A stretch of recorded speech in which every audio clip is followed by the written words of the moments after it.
பெரிய சக்கார் உறவுகளே, நம்ம பெருமாள் கோயிலுக்கு இந்த சைடில் இருக்க ஆஞ்சநேயர் சிலை தான் வாங்கணும்னு இருக்கோம்.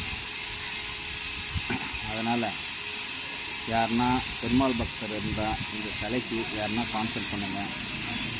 இந்த ஆஞ்சநேயர் சிலை 8 லட்சம்ன்றாங்க.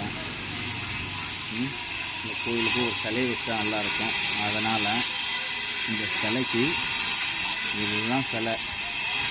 இந்த சிலைக்கு 8 லட்சம்ன்றாங்க. இதுக்கு யாருன்னா ஆஞ்சநேயர் பக்தர் இருந்தால் அவங்களால முடிஞ்சதை கொடுங்க. மிச்சம் கொஞ்சம் கொஞ்சமாக போட்டு நம்ம அந்த சிலையை வாங்கி அந்த பெருமாள் கோயிலுக்கு வச்சிடலாம். நான் மகாபலிபுரத்துலையும் பேசுகிறேன். இந்த சிலைக்கு பார்க்க வந்தோம், சிலைலாம் முடிச்சிட்டாங்களான்ட்டு. அதனால் இந்த ஆஞ்சநேயர் சிலை தான் எடுக்கலாம் பெருமாளுக்குன்னு பார்த்துன்னு இருக்கோம். நல்லா இருக்குது. பெருமாள் கோயிலுக்கும் இந்த ஆஞ்சநேயர் சிலையும் பக்கத்தால் வச்சுன்னா குடிமரம் வச்சுன்னா முடிஞ்சிடும். அதனால் யாருன்னா பெருமாள் பக்கத்தில் ஆஞ்சநேயர் வாங்கி வைக்கணும்னு இருந்ததுன்னா கொஞ்சம் கொஞ்சமாக பைசா கொடுத்தீங்கன்னா கூட நம்ம அந்த கோயிலுக்கும் ஃபினிஷ் பண்ணிக்கலாம். நன்றி, வணக்கம்.